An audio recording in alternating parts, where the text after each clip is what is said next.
الحمد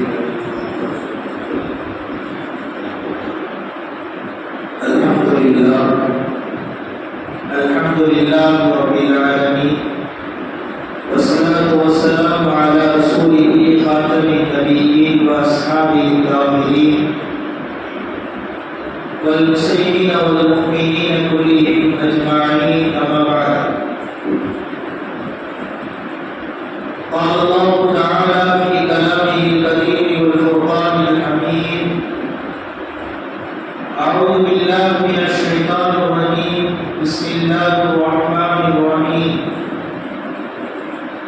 ما أصاب من مصيبة إلا بإذن الله ومن يؤمن بالله يهدي قلبه والله بكل شيء عليم. صدق الله المولانا العظيم. وقال رسول الله صلى الله عليه وسلم: لا عدوى ولا كيرة ولا هامة ولا سفر. صدق رسول النبي الكريم ونحن على ذلك من الشاهدين والشاكرين والحمد لله رب العالمين. எல்லாருக்கும் அல்லாஹ் ஜல்லஷானஹு தஆலா ஒருவனுக்கே உரித்தாகுக. அருமை நாயகம் முஹம்மது ரசூலுல்லாஹ் ஸல்லல்லாஹு அலைஹி வஸல்லம் அவர்களின் மீதும் அவர்களின் நல்வாழ்வை பின்பற்றி வாழ்ந்த சஹாபாக்கள், தாபீஈன்கள், தபஉ தாபீஈன்கள், நாதாக்கள், நல்லோர்கள், சுஹதாக்கள், சாலிஹீன்கள், புனிதம் நிறைந்த இந்த ஜும்ஆவுடைய நாளிலே ஜும்ஆவுடைய தொழுகைக்காக வருகை தரக்கூடிய நம் அனைவர்களின் மீதும் அல்லாஹ்வின் அன்பும் அருளும் என்றென்றும் நிறைவாக உண்டாகட்டுமாக. ஆமீன். அல்லாஹ்வுடைய மாபெரும் கிருபையால் புனிதம் நிறைந்த இஸ்லாமிய மாதங்களில் இரண்டாவது மாதத்தை நாம் அடைந்திருக்கிறோம். அதாவது இஸ்லாமிய மாதங்களில் இரண்டாவது மாதம் சஃபருடைய மாதம். சஃபருடைய மாதம் வரலாறுகளிலே பல்வேறு நல்ல நிகழ்வுகளையும் நல்ல செய்திகளையும் தாங்கி இந்த சமுதாயத்திற்கு பல படிப்பினைகளை இந்த சஃபருடைய மாதம் தந்திருக்கிறது. அல்லாஹ்வுடைய மாபெரும் கிருபையால் இந்த சஃபருடைய மாதம் பல்வேறு சிறப்புகளை வாய்ந்ததாக கொண்டிருக்கிறது. பொதுவாக இஸ்லாமிய மார்க்கத்தில் எந்த விஷயத்தையும் கண்மூடித்தனமாக நம்புவதற்கும் அனுமதியில்லை. அதே போன்று இஸ்லாமிய மார்க்கத்தில் எந்த விஷயத்தையும் கண்மூடித்தனமாக மறுப்பதற்கும் ஆதாரமில்லை. எல்லாவற்றையும் தெளிவாக ஆராய்ந்து ஆய்வு செய்து அல்லாஹ் ரசூலுக்கும் சஹாபாக்களுக்கும் வழிகாட்டி தந்த இமாம்களுடைய சொல்களுக்கும் ஏற்றவாறு இஸ்லாமிய மார்க்கத்தினுடைய ஒவ்வொரு விஷயங்களும் அமைந்திருக்கிறது. எனவேதான் எந்த விஷயம் நம்மிடத்திலே வந்தாலும் அதை ஆய்வு செய்யாமல் அதை முழுமையான முறையில் புரியாமல் அதை நாம் தவறாக விளக்கிவிடவும் கூடாது. அதை எடுத்து அமல் செய்துவிடவும் முடியாது. எனவேதான் அல்லாஹ் குர்ஆனிலே ஒரு இடத்திலே பேசுகிறார். சூரத்துல் குஜராத்திலே அல்லாஹ் சொல்கிறார்: யா அய்யுஹல்லதீன ஆமனூ இன் ஜாஅக்கும் ஃபாஸிகுன் பிநபையின். ஈமான் கொண்டவர்களே, உங்களிடத்திலே யாராவது ஒரு நபர் ஒரு செய்தியை கொண்டு வந்தால் முதலிலே பையனோ அந்த செய்தியை நீங்கள் ஆய்வு செய்யுங்கள், ஆராய்ந்து பாருங்கள். அவர் சொல்லுவது உண்மைதானா என்பதையெல்லாம் நீங்கள் சிந்தித்து பாருங்கள். அப்படி நீங்கள் சிந்தித்து பார்த்து அதை நீங்கள் முடிவு செய்யுங்கள். ஒருவேளை யார் எந்த செய்தியை கொண்டு வந்தாலும் அதை நம்பி நீங்கள் உடனடியாக அமல் செய்ய ஆரம்பித்து விடுவார்களே. ஆனால் அல்லாஹ் சொல்லுகிறார்: நீங்கள் ஒரு கூட்டத்தை அறியாமையிலே நீங்கள் ஆழ்ந்து விடுவீர்கள். ஃபதுஸ்பிஹு அலா மா ஃபஅல்தும் நாதிமீன்.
இஸ்லாமிய மார்க்கம் மூட நம்பிக்கைகளுக்கு எதிரானது. இஸ்லாமிய மார்க்கம் அறிவார்ந்த மார்க்கம். இஸ்லாம் எல்லாவற்றையும் அறிவியல் ரீதியாகவும் ஆன்மீக ரீதியாகவும் பார்க்கக்கூடிய மார்க்கம். எனவேதான் ஆரம்பத்தில் சொன்னோம், இஸ்லாம் எந்த விஷயத்தையும் கண்மூடித்தனமாக ஏற்பதும் கிடையாது, எந்த விஷயத்தையும் கண்மூடித்தனமாக மறுப்பதும் கிடையாது. ஏனென்றால் இது அறிவார்ந்த அதோட ஆன்மீகம் சார்ந்த மார்க்கம் இஸ்லாமிய மார்க்கம். எனவேதான் இந்த சஃபருடைய மாதம் குறித்து பல்வேறு இடங்களிலே தவறான மூட நம்பிக்கைகள் சமுதாயத்தில் குறையோடி போட்டுக் கொண்டிருக்கக்கூடிய இந்த தருணத்தில் இந்த சஃபருடைய மாதம் எவ்வளவு சிறப்பு வாய்ந்தது என்பதை நாம் உணர வேண்டும். வரலாற்றில் சிறப்பு மிக்க நபி ஸல்லல்லாஹு அலைஹி வஸல்லம் அவர்களின் ஹிஜ்ரத் பயணம், நாயகம் மக்காவிலே அந்த ஹிஜ்ரத் பயணத்தை தொடங்கி தௌர் குகைக்குள் போய் தஞ்சம் புகுந்தார்களே, அது சஃபருடைய மாதம் தான். நபி ஸல்லல்லாஹு அலைஹி வஸல்லம் அவர்களின் ஈரக்குடை துண்டாக இருந்த அருமை மகனார் அன்னை ஃபாத்திமா ரலியல்லாஹு அன்ஹா அவர்களை ஹஸரத் அலி ரலியல்லாஹு அன்ஹு அவர்களுக்கு நபி ஸல்லல்லாஹு அலைஹி வஸல்லம் அவர்கள் திருமணம் செய்து கொடுத்தது இந்த சஃபருடைய மாதத்தில் தான். ஹஸரத் அன்னை ஃபாத்திமா ரலியல்லாஹு அன்ஹா, ஹஸரத் அலி ரலியல்லாஹு அன்ஹு இவர்களின் திருமணத்தை நபி ஸல்லல்லாஹு அலைஹி வஸல்லம் அவர்கள் இந்த சஃபருடைய மாதத்தில் தான் நடத்தி வைத்தார்கள். அவர்களுடைய வாழ்வும் அவர்களுடைய வாழ்க்கையும் இந்த உலகத்திற்கு முன்மாதிரியாக அல்லாஹ் தஆலா ஆக்கினார். அன்னை ஃபாத்திமா ரலியல்லாஹு அன்ஹா அவர்களின் வாழ்க்கையை ஹஸரத் அலி ரலியல்லாஹு அன்ஹு அவர்களுடைய இருவரின் தம்பதியரின் வாழ்க்கை அல்லாஹ் இந்த சமுதாயத்திற்கு முன்மாதிரியாக ஆக்கி காட்டினார். அவர்கள் திருமணம் செய்தது இந்த சகோதரிய மாதத்தில். ஏன் வரலாற்றில் கைபர் என்கின்ற ஒரு கோட்டை இஸ்லாமியர்களின் கைகளில் வந்தது என்றால் நபி ஸல்லல்லாஹு அலைஹி வஸல்லம் அவர்கள் அந்த கைபருடைய யுத்தத்தை நடத்தி அந்த கைபருடைய கோட்டையை கைப்பற்றி இருந்த சஃபருடைய மாதத்தில் தான். அதே போன்றுதான் ஹிஜ்ரி 7 நபி ஸல்லல்லாஹு அலைஹி வஸல்லம் அவர்கள் அன்னை சஃபியா ரலியல்லாஹு அன்ஹா அவர்களை திருமணம் செய்ததும் இந்த சஃபருடைய மாதத்தில் தான். நபி ஸல்லல்லாஹு அலைஹி வஸல்லம் தானே முதலில் யுத்தத்தில் கலந்து கொண்டதும் இந்த சஃபருடைய மாதத்தில் தான். இப்படி வரலாறுகள் நிறைய இந்த சஃபருடைய மாதம் வரையறுத்து பொருந்தியதாகவும் நபி ஸல்லல்லாஹு அலைஹி வஸல்லம் அவர்களால் நிறைய நல்காரியங்கள், நல்ல விஷயங்கள், திருமணம் போன்ற காரியங்கள் நடைபெற்று யாரெல்லாம் திருமணம் முடித்தார்களோ அவர்கள் வாழ்க்கையெல்லாம் செழிப்பாகி போய் இந்த உலகத்திற்கு பாடமாக முன்மாதிரியாகத்தான் அமைந்திருக்கிறது.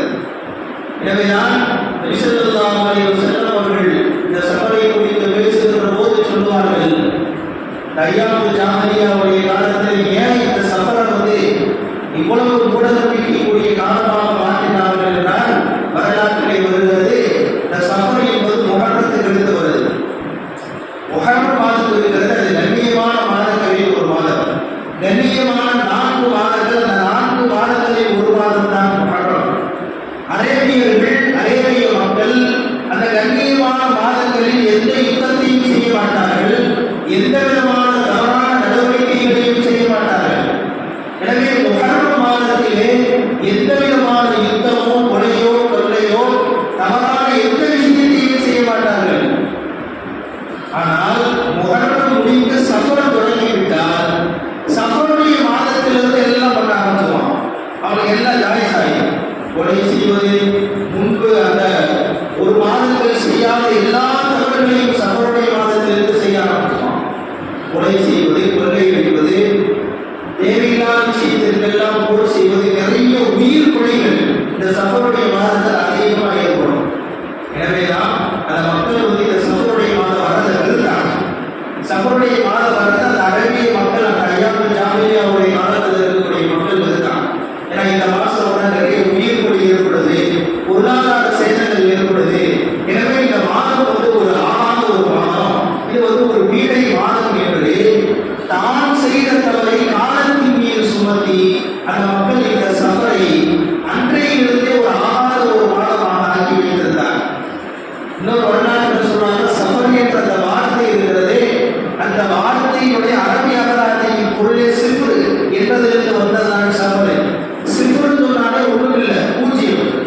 நம்ம தமிழ்ல பூஜ்ஜியத்துக்கு அரபியில சிஃபர் சொல்லுவான். சிஃபர்னா ஜீரோ, ஒன்றும் இல்லைன்னு அர்த்தம். அப்ப சஃபர் சிஃபர் ஒன்றுமில்லாத மாதம் என்கின்ற அர்த்தம் வருவதாலும் இந்த மாதத்தை ஐயாவுல் ஜாஹிலியாவுடைய காலத்திலிருந்து அந்த மக்கள் இது ஆகாத மாதம் என்று தான் செய்யக்கூடிய தவறுகளை, தான் செய்யக்கூடிய குற்றங்களை காலத்தின் மீது சுமத்தி இந்த மாதம் ஆகாத மாதம், சஃபர் மாதம் என்றாலே ஒரு பீடை மாதம், இது மூட நம்பிக்கைகள் நிறைந்த ஒரு மாதமாக மாற்றப்பட்டதற்கு காரணம் இதெல்லாம் வரலாற்றிலே பதிவு செய்யப்படுகிறது. ஆனால் நபி ஸல்லல்லாஹு அலைஹி வஸல்லம் அவர்கள் இந்த அகிலத்திற்கு வந்ததற்கு பின்னால் இந்த மூட நம்பிக்கைகளை எல்லாம் ஒழித்தார்கள். முன்பு சொன்னதை போல தன் மகளுக்கு திருமணம் முடித்து வைத்ததிலிருந்து, தான் திருமணம் செய்ததிலிருந்து, மிகப்பெரிய அந்த ஹிஜ்ரத் என்கின்ற பயணம் தொடங்கியதிலிருந்து, கைபர் யுத்தம் நடைபெற்றதிலிருந்து, இப்படி வரலாற்றிலே மிகப்பெரிய நிகழ்வுகளை எல்லாம் நபி ஸல்லல்லாஹு அலைஹி வஸல்லம் வெற்றிக்குரிய செயலாக இந்த சஃபர் மாதத்திலே செய்து காட்டி இந்த உலக மக்களுக்கு இது குறித்த மூட நம்பிக்கையை ஒழித்தவர்கள் அண்ணல் பெருமானார் ரசூலுல்லாஹி ஸல்லல்லாஹு அலைஹி வஸல்லம். அல்லாஹ் குர்ஆனிலே பேசுவார், மா அஸாப மின் முஸீபத்தின் இல்லா பிஇذنில்லாஹ். உங்களுக்கு எந்த தீங்கு ஏற்பட்டாலும், உங்களுக்கு எந்த துன்பம் வந்தாலும் இல்லா பிஇذنில்லாஹ், அது அல்லாஹ்வினுடைய அனுமதியை கொண்டுதான் வருகிறது, அது அல்லாஹ்வினுடைய நாட்டத்தை கொண்டுதான் வருகிறது. வமை யுமின், யார் இந்த விஷயத்தை ஈமான் கொள்கிறார்களோ, யார் இதை உண்மை என்று மனதிலே ஏற்றிக் கொள்கிறார்களோ, யஹ்தி கல்பஹு, அல்லாஹ் அந்த உள்ளத்திற்கு நேர்வழி காட்டுகிறான் என்று அல்லாஹ் குர்ஆனிலே பேசுவான். இந்த வசனத்திற்கு விளக்கம் சொல்லும் போது ஹஸரத் இப்னு கஸீர் ரஹிமஹுல்லாஹ் அவர்கள் சொல்வார்கள், வரலாற்றிலே தஃசீர் கலையுடைய மிகப்பெரிய ஆசிரியர் ஹஸரத் இப்னு அப்பாஸ் ரலியல்லாஹு அன்ஹு சொல்வார்கள், வமை யுமின் பிஹி யஹ்தி கல்பா, அல்லாஹ் இந்த விஷயத்தை யார் மனதிலே உறுதி கொண்டிருக்கிறார்களோ அவர்களுக்கு அல்லாஹ் நேர்வழி காட்டுகிறார் என்றால் என்ன விளக்கம் தெரியுமா? யார் தனக்கு ஏற்பட்ட துன்பம், தனக்கு ஏற்பட்ட சோதனை, தன் வாழ்வில் ஏற்பட்ட எல்லா விஷயங்களும், அது தவறான விஷயமாக இருந்தாலும் சரி, நன்மையான காரியமாக இருந்தாலும் சரி, அது அனைத்தும் அல்லாஹ்வினுடைய நாட்டப்படிதான் நடக்கிறது, அல்லாஹ்வினுடைய அனுமதியை கொண்டுதான் நடக்கிறது என்று யார் உள்ளத்தில் ஈமான் கொண்டு விடுவாரோ அந்த ஈமான் கொண்ட அவர் என்ன செய்வார் தெரியுமா? அவர் அறிந்து கொள்வார், அவர் தெரிந்து கொள்வார், அன்னமா அஸாபஹு லம் யகுன் லியுக்தியஹு, அவருக்கு ஏற்பட்ட எந்த கஷ்டமும் அவரை விட்டு தவறி போகாது, வந்தது எதுவும் தவறி போகாது. வஇன்னமா அஹ்தஹு லம் யகுன் லியுஸீபஹு, அவரை விட்டு தவறி போனது எதுவும் அவரை வந்து அடையாது. அல்லாஹ் எனக்கு எது கிடைக்க வேண்டும் என்று முடிவு செய்திருக்கிறாரோ அதை என்னை விட்டு தவறி போகாது. எனக்கு என்ன வர வேண்டும் என்று அல்லாஹ் முடிவு செய்து வைத்திருக்கிறாரோ அது என்னை விட்டு தவறி போகாது. என்னை விட்டு தவறி போகும் என்று எது அல்லாஹ் எதை முடிவு செய்து வைத்தாரோ அது என்னிடத்தில் வந்து சேராது. இதை, இந்த நம்பிக்கையை அந்த மனிதர் உள்ளத்திலே பரிபூர்ணமான முறையில் அறிந்து கொள்வார். இந்த அறிவு நாமத்தை அல்லாஹ் தருகிறார். யாருக்கு தருகிறார்? மா அஸாப மின் முஸீபத்தின் இல்லா பிஇذனில்லாஹ், தனக்கு என்ன ஏற்பட்டாலும் அது அல்லாஹ்வினுடைய அனுமதியை கொண்டுதான் ஏற்படுகிறது என்று யார் ஈமான் கொள்வாரோ அவருக்கு அல்லாஹ் இந்த விளக்கத்தை தருகிறார். இதற்கு மாற்றமாக யார் இருக்கிறாரோ அவர் இதை நினைத்து வருத்தப்படுவார், கை செய்யப்படுவார். ஹஸரத் இப்னு கஸீர் ரஹிமஹுல்லாஹ் சொல்லி காட்டுவார், வரலாற்றிலே மிகப்பெரிய இமாம் நாம் கேள்விப்பட்டிருப்போம், இமாம் அஹ்மத் இப்னு ஹம்பல் ரஹிமஹுல்லாஹ். மிகப்பெரிய அவருடைய காலத்தில் கொள்கைகளுக்கு எதிரான மிகப்பெரிய சவாலை சந்தித்தவர்கள் இமாம் அஹ்மத் இப்னு ஹம்பல் ரஹிமஹுல்லாஹ். அவருடைய காலத்தில் குடியாட்சி செய்து கொண்டிருந்த ஒரு மன்னர் மஹ்மூத் என்ற ஒரு மன்னர், அவனுடைய கொள்கை முஅத்தஸிலாத்துடைய கொள்கை. அவன் சொன்னான், குர்ஆன் என்பது படைக்கப்பட்டது என்று சொன்னான். குலிகல் குர்ஆன், குர்ஆன் படைக்கப்பட்டது என்று சொன்னான். எப்படி மனிதர்கள் படைக்கப்பட்டார்களோ, இந்த உலகத்தில் இருக்கக்கூடிய ஒவ்வொரு வஸ்துக்களும் எப்படி படைக்கப்பட்டதோ அது மாதிரி குர்ஆன் படைக்கப்பட்டது என்ற ஒரு தவறான கொள்கையை மக்களுக்கு மத்தியிலே கொண்டு வந்து, இதை யாராவது இந்த கொள்கையை ஏற்றுக்கலைன்னா உங்களை கொள்ளுவேன் என்று மிகப்பெரிய ஆணவத்திலே ஆடிக்கொண்டிருந்த மாணவர் அவனை எதிர்த்தார்கள். இமாம் அஹ்மது இப்னு ஹம்பல் ரஹிமஹுல்லாஹ் குர்ஆன் படைக்கப்பட்டது கிடையாது, குர்ஆன் இறைவனால் அருளப்பட்டது. நுஸிலத்தில் குர்ஆன், குர்ஆன் இறைவனால் அருளப்பட்டது, அது படைக்கப்பட்டது கிடையாது. இதுதான் சுன்னத்துல் ஜமாஅத்துடைய கொள்கை. இதுதான் என்று இமாம் அஹ்மது இப்னு ரஹிமஹுல்லாஹ் அவர்களுடைய காலத்தில் பேசி மிகப்பெரிய சவால்களை சந்தித்து ஒரு தடவை மிகப்பெரிய போராட்டத்திற்கு பின்னால் மாமூர் இமாம் அஹ்மது இப்னு ஹம்பல் ரஹிமஹுல்லாஹ் அவர்களை கைது செய்து அழைத்து வருகிறார். அழைத்து வருகின்ற போது அவருக்கு தெரியும், எப்படியும் இவருடைய கொள்கையை நாம் ஏற்றுக்கொள்ளவில்லை என்றால் இவன் நம்மை கொலை செய்து விடுவான் என்று தெரியும். இருந்தாலும் வந்தார்கள் இமாம் அஹ்மது இப்னு ஹம்பல் ரஹிமஹுல்லாஹ்.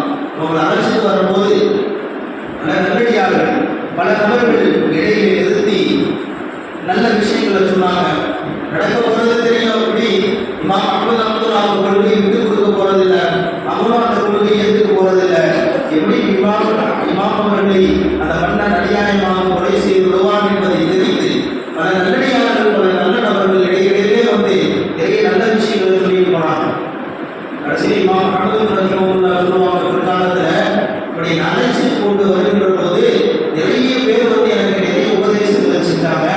ஆனா ஒரே ஒரு கிராமவாசி, ஒரு நல்ல சாலியான மனிதர், அவர் செய்த உபதேசம், அவர் சொன்ன வார்த்தைகள் எனக்கு அதுதான் அல்லாஹ்வின் மீது இருந்த அந்த விதியின் நம்பிக்கையை மிகப்பெரிய ஒரு ஸ்திரமாக, மிகப்பெரிய உறுதித்தன்மையை கொடுத்தது. அந்த கிராமவாசி சொன்ன வார்த்தை தான் என்று அஹ்மது இப்னு ஹம்பல் ரஹிமஹுல்லாஹ் சொல்லிவிட்டு சொன்னாங்க. வந்த கிராமவாசி என்ன சொன்னார் தெரியுமா? இமாம் அவர்களே, நீங்கள் சத்தியத்திற்காக போராடுகிறீர்கள், சத்தியத்திற்காக போராடுகிறீர்கள். நீங்கள் சத்தியத்திற்காக கொலை செய்யப்பட்டால் நீங்கள் ஷஹீதாக மூத்தாகுவீர்கள். அல்லாஹ் உங்களுக்கு ஷஹீதுடைய அந்தஸ்தை தருவான். ஒருவேளை அவன் உங்களை கொலை செய்யவில்லை, உங்களை அவன் விட்டுவிட்டால், நீங்கள் வாழ்ந்தால் இதற்கு பின்னால் நீங்கள் புகழோடு வாழுவீர்கள். அல்லாஹ் உங்கள் மீது எதை முடிவு செய்து வைத்து விட்டானோ, எதை எழுதி வைத்து விட்டானோ அதை கண்டிப்பாக நீங்கள் சந்திப்பீர்கள், அதை உங்களை விட்டு விடாது என்று அந்த கிராமவாசி சொல்லிவிட்டு போனார். அந்த இந்த வார்த்தை தான் நான் அடிக்கடி நினைத்து பார்ப்பேன். என்னுடைய அல்லாஹ்வின் மீது நான் வைத்திருக்கக்கூடிய நம்பிக்கையை உறுதி செய்தது இந்த கிராமவாசி சொன்ன வார்த்தையை இமாம் அஹ்மது இப்னு ஹம்பல் ரஹிமஹுல்லாஹ் சொல்வார். எனவேதான் ஒரு மனிதன் தனக்கு ஏற்படக்கூடிய எல்லா விஷயத்தையும் அல்லாஹ்வின் மீது நம்பிக்கை வைத்து ஏற்றுக்கொள்ள வேண்டும். நான் என்ன சொல்ல வருகிறேன் என்றால், இந்த சபருடைய மாதம் என்பதை வருகின்ற போது அதோடு சேர்த்து நிறைய கூட நம்பிக்கைகளும் சமுதாயத்திலே குறையோடு வந்து விடுகிறது. திருமணம் செய்யாமல் பல நபர்கள் இந்த சபருடைய மாதத்தில் திருமணம் செய்யக்கூடாது, பல நல்ல காரியங்களை செய்யக்கூடாது என்றெல்லாம் தவறான கூட நம்பிக்கைகள் அந்த காலத்திலிருந்து ஜாமிலியாவுடைய காலத்திலிருந்து தொடர்ந்து அது நடந்து வந்து கொண்டே இருக்கிறது. நபி ஸல்லல்லாஹு அலைஹி வஸல்லம் அழகாக சொன்னார்கள், லா உருவா வலா தீரத வலா ஆமத, தொற்று நோய் கிடையாது, பறவை சமூகம் என்பது கிடையாது, அதே மாதிரி வலா சஃபருடைய மாதத்தில் எந்த பீடையும் கிடையாது. நபி ஸல்லல்லாஹு அலைஹி வஸல்லம் அவர்கள் சொல்லிக் கொடுத்தார். அதை சஹாபாக்கள் பின்பற்றினார். பறவையை பார்த்து சமூகம் பார்க்கக்கூடிய அந்த வழக்கம் அன்றைய காலத்தில் இருந்ததாக அதிசயில் வருகிறது. ஒரு பயணத்திற்காக அவர்கள் கிளம்புகின்ற போது அவருடைய கோத்திரத்தார்கள் ஒரு பறவையை எடுத்து பறக்க விட்டார்கள். பறவையை எடுத்து பறக்க விட்டால் அது வலது பக்கம் போனால் நம்ம போன காரியம் நல்லா நடக்கும் அதுதான், இடது பக்கம் போனால் நம்ம போன காரியம் சரியா நடக்காது, நமக்கு அழிவு வரும் அதுதான். இது அந்த காலத்தினுடைய மக்கள் சிறப்பு பார்த்து வைத்திருந்தார்கள். உலகத்துக்கு சொல்வதற்கு இல்லாமல் ஒரு பயணத்திற்காக கிளம்பும் போது அப்படி அவங்க கோத்திரத்தார்கள் எடுத்து பறவையை பறக்க விட்டு சம்மதம் வாங்கும் போது அந்த பறவை இடது பக்கம் பறந்தாங்க. அப்ப அந்த மக்கள் எல்லாம் தடுத்தாங்களா, நீங்க போகாதீங்க, நீங்க போனீங்கன்னா உங்களுக்கு அழிவு வரும், உங்களுக்கு மௌத்து வரும், ஏன்னா பறவை இடது பக்கமா பறந்துச்சு என்றெல்லாம் தடுத்தார்கள். அப்போ சொன்னாங்கன்னா இந்த பறவைக்கு அடுத்தபடி என்ன நடக்கும் என்று இந்த பறவைக்கே தெரியாது. இந்த பறவைக்கு அதுக்கு என்ன நடக்கும், அடுத்தபடி என்ன நடக்கும் என்று இந்த பறவைக்கு தெரியாது.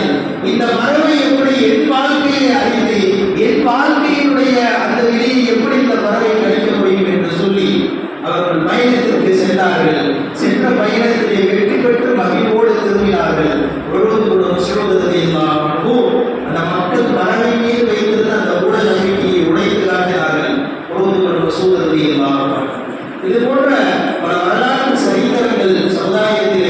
இஸ்லாமிய மார்க்கத்திலே நபி ஸல்லல்லாஹு அலைஹி வஸல்லம் அவர்களின் மூலமாகவும் சஹாபாக்களின் மூலமாகவும் இமாம்களின் மூலமாகவும் இது போன்ற எல்லா நல்ல விஷயங்களும் நமக்கு சொல்லி தரப்பட்டிருக்கிறது.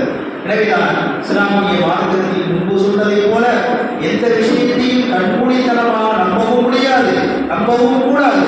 எந்த விஷயத்தையும் கண்மூடித்தனமாக மறுக்கவும் கூடாது. ஏனென்றால் இஸ்லாமிய மார்க்கம் அறிவு சார்ந்தது, ஆன்மீகம் சார்ந்தது.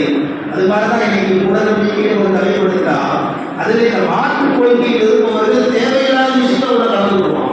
யூடியூப் தொடர்ந்து அடிச்சா அந்த விஷயத்தெல்லாம் உள்ள தவறான விஷயத்தை ஊற்றி விடுவான். எதையெல்லாம் மார்க்கம் கண்ணியப்படுத்த சொல்லி இருக்கிறதோ அதையெல்லாம் அவன் கண்ணிய குறைவாக பேசி முடிச்சிருவான். அதையும் நாம் இந்த சமுதாயத்தில் அதையும் விளங்கணும். மூடநம்பிக்கை என்ற ஒரு டாபிக் எடுத்தா எதுவெல்லாம் கூடாதோ அதெல்லாம் கூடாது என்கின்ற ஒரு பகுதியில் போய் எதுவெல்லாம் சரியத்தை கண்ணியப்படுத்த சொல்கிறதோ அதை எல்லாம் கண்ணியப்படுத்துவதும் மூடநம்பிக்கை என்ற ஒரு தவறான ஒரு விஷயத்தை சமுதாயத்தில் பரப்பக்கூடியவர்கள் நிறைய பேர் இருக்கிறார்கள். எனவேதான் மார்க்கம் அதை குறித்தெல்லாம் விழிப்புணர்வு நமக்கு தந்து கொண்டே இருக்கிறது. வியாழக்கிழமை சமூக செய்வது நல்லது. ஹதீஸிலே நபி ஸல்லல்லாஹு அலைஹி வஸல்லம் அவர்கள் யுத்தத்திற்காக எப்பொழுது சென்றாலும் வியாழக்கிழமை பயணம் செய்வதற்கு விருப்பப்படுவார்கள். ஒரு பயணம் என்பது வியாழக்கிழமை அமைவது நல்லது. இது ஹதீஸிலே வரக்கூடிய விஷயம். அதே மாதிரி நல்லடியார்கள் நபிமார்கள் பயன்படுத்திய அவர்கள் வைத்திருந்த பொருள்கள் அவர்கள் சார்ந்த விஷயங்கள் எல்லாம் கண்ணியமானது. ஆனால் அது அனைத்தையும் இன்று கண்ணியம் இல்லை என்று பேசக்கூடிய ஒரு கூட்டம் சமுதாயத்தில் இருக்கிறது. மற்றவர்கள் பாரியினுடைய விரும்பையாளர் புகாரி ஷரீஃபினுடைய விரும்பியாளர் அல்லாமா இப்னு ஹஜர் அஸ்கலானி ரஹிமஹுல்லாஹ் ஆதாரமாக ஒரு செய்தியை பதிவு செய்வார்கள். அனஸ் ரலியல்லாஹு அன்ஹு நபி ஸல்லல்லாஹு அலைஹி வஸல்லம் அவர்களோடு 10 வருடங்கள் நாயகத்தில் খিদமத்திலே பணிபுரியில் இருந்தவர்கள். அனஸ் ரலியல்லாஹு அன்ஹு மௌத்தாகும் போது நாயகத்தினுடைய ஷானே முபாரக், நாயகத்தினுடைய பரக்கத் பொருந்திய முடிகள் அனஸ் ரலியல்லாஹு அன்ஹு அவர்களிடத்திலே இருந்தது. அனஸ் ரலியல்லாஹு அன்ஹு வஃபாத்தாகின்ற போது தன் குடும்பத்தாரை அழைத்து வசியத்து செய்கிறார்கள். நாயகத்தினுடைய பரக்கத் பொருந்திய முடிகள் என்னிடத்தில் இருக்கிறது. நான் மௌத்தாகிவிட்டால் நாயகத்தின் முடிகளை என் நாவுக்கு கீழேயும் என்னுடைய கண்ணுக்கு கீழேயும் நீங்கள் வைத்து அடக்கம் செய்யுங்கள் என்று அனஸ் ரலியல்லாஹு அன்ஹு அவர்கள் வசியத்து செய்தார்கள். அனஸ் ரலியல்லாஹு அன்ஹு மௌத்தானதற்கு பின்னால் அவருடைய குடும்பத்தார்கள் அதை செய்தார்கள். ஏன்? நபி ஸல்லல்லாஹு அலைஹி வஸல்லம் அவர்களின் ஷானே முபாரக் அந்த பரக்கத்தின் அந்த முடிவுடைய பரக்கத்தினால் நாளை அல்லாஹ் எனக்கு மன்னிப்பை வழங்குவான், அல்லாஹ் எனக்கு அதன் காரணமாக கருணை காட்டுவான் என்ற அடிப்படையில் அனஸ் ரலியல்லாஹு அன்ஹு சொன்னார்கள் என்ற ஹதீஸை எல்லாம் நமக்கு பார்க்கின்ற போது எதை கண்ணியப்படுத்த வேண்டும் அதை கண்ணியப்படுத்த வேண்டும். எது மூடநம்பிக்கையில் என்று சரியத்திலே சொல்லப்பட்டிருக்கிறதோ அதை விலகி இருக்க வேண்டும்.